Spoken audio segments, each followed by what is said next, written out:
everyone, welcome to Tech Helpline. I'm back with another tutorial video on how to redeem your Grubhub gift card online. If you've got a gift card for Grubhub and you'd like to redeem it online, then simply keep watching the video till the end. Don't forget to subscribe to our channel by hitting that subscribe button.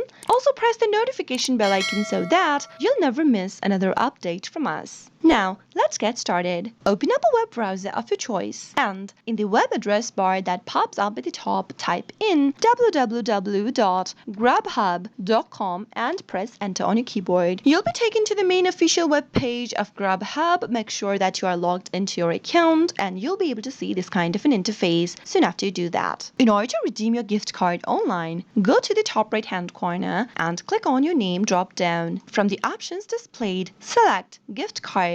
Now, if you'd like to purchase a gift card, click on Buy a Gift Card button. If you already have a gift card ready and you'd like to redeem it, click on Redeem a Gift Card link. Now, type in your 17-digit long gift card code into the text box. This is usually available at the back of your gift card. Finally, after you are done typing it in, click on Add to My Account. Now the gift card will be added on your Grubhub account in order to apply your gift card. Now whenever you order online for food from Grubhub, simply add the food on your basket and click on Proceed to check out. Now fill in your contact information, your address, and if you have any, enter your delivery instructions. Finally, click on Continue to Payment Method. Now, right in the payment area, you'll be able to see an option that says Pay with a gift card. Simply give it a click and now you can simply enter your 7-digit long gift card code in the text box and click on Add to My Account. With this, you'll be able to redeem your gift card for Grubhub. I hope the tutorial was helpful to you.